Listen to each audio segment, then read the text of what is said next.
ಹಾಗಂತ ಅವ್ರು ವಾರ್ನ್ ಮಾಡಿದಾರಾ? ಅವ್ರು ಯಾರಮ್ಮ? ನನ್ನ ಮದುವೆಗೆ ನೀವು ಬರ್ದೇ ಇರೋ ತಡೆಯೋದಕ್ಕೆ? ಆದಿತ್ಯ ಅವ್ರು ತಡೀತಾ ಇಲ್ಲ ಕಣೋ. ನಾನು ರಿಕ್ವೆಸ್ಟ್ ಮಾಡ್ಕೋತಾ ಇದ್ದೀನಿ ನೋಡು, ಒಂದೇ ಒಂದು ಸಾರಿ ನನಗೋಸ್ಕರ ಸೂರ್ಯರ ಹತ್ರ ಬಂದು ಕ್ಷಮೆ ಕೇಳು. ಅಮ್ಮ, ನಾನು ಯಾಕಮ್ಮ ಕ್ಷಮೆ ಕೇಳಬೇಕು? ನಾನೇನಮ್ಮ ತಪ್ಪು ಮಾಡಿದ್ದೀನಿ? ನಾನು ಕ್ಷಮೆ ಕೇಳಲ್ಲ. ನಾನು ನೋಡ್ತೀನಿ ಅವ್ರು ಹೇಗೆ ನೀನ ಕಳ್ಸಲ್ಲ ಅಂತ. ನೀ ಆರಾಮಾಗಿರೋ. ಅತ್ತೆ, ಯಾಕೋ ನೀ ನನ್ನ ಸಂಕಟನ ಅರ್ಥ ಮಾಡ್ಕೋತಾ ಇಲ್ಲ. ನನ್ನ ನೋವುನ ನನಗೆ ಯಾವಾಗ್ಲೂ ನೀನ್ ಕಣ್ಣೀರ್ ಹಾಕ್ಸ್ಬೇಕು ಅಂತೇಳಿ ನಿರ್ಧಾರ ಮಾಡ್ಬಿಟ್ಟಿದ್ಯಾ? ಅದೇ ನಿನ್ನ ಆಸೆನಾ? ಸುಮ್ನೆ ಬೇಡದಿರೋ ವಿಷಯಕ್ಕೆಲ್ಲ ಹಠ ಮಾಡ್ತಾ ಇದೀಯ ನೀನು. ಯಾಕೆ ನನ್ನ ಈ ರೀತಿ ಗೋಳಿಸ್ತಾ ಇದೆಯಾ? ಅಮ್ಮ, ನಾನು ಹಠ ಮಾಡ್ತಿಲ್ಲ, ನಾನು ಗೋಳೈಕೊಂತಿಲ್ಲ. ಅದೆಲ್ಲ ಮಾಡ್ತಿರೋದು ನಿನ್ ಗಂಡ ಅನ್ಸ್ಕೊಂಡು ಸೂರ್ಯ ಅವ್ನ ಸುಪ್ಪತ್ರ ಆರ್ಯ. ಅಲ್ಲ, ನೀನೇ ಹೇಳು. ನನ್ನ ಪಾಡಿಗೆ ನಮ್ಮ ಅಪ್ಪನ ಫೋಟೋ ರೂಮಲ್ಲಿ ಹಾಕೊಂಡಿದ್ದೀನಿ, ಅದಕ್ಕೆ ಅವಮಾನ ಮಾಡಿದ್ರೆ ನೋಡ್ಕೊಂಡು ಸುಮ್ಮನೆ ಇರ್ಬೇಕಾ?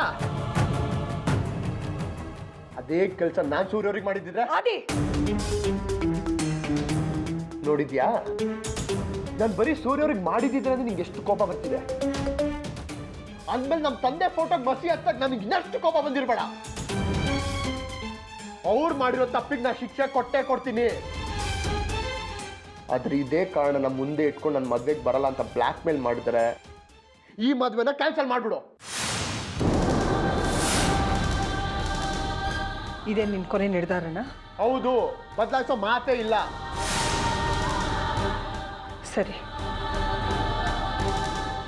ಹಾಗಾದ್ರೆ ನನ್ನ ಡಿಸಿಷನ್ನ ಹೇಳ್ತೀನಿ ಕೇಳು.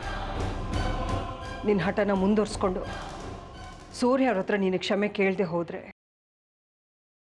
ನಾನಂತೂ ನೀನು ಮದುವೆಗೆ ಬರಲ್ಲ. ನೀನು ಮದುವೆ ಮಾಡ್ಕೋತೀಯೋ ಅಥವಾ ಅದು ಕ್ಯಾನ್ಸಲ್ ಮಾಡ್ಕೋತೀಯೋ ಎಲ್ಲ ನಿನಗೆ ಬಿಟ್ಟಿದ್ದು.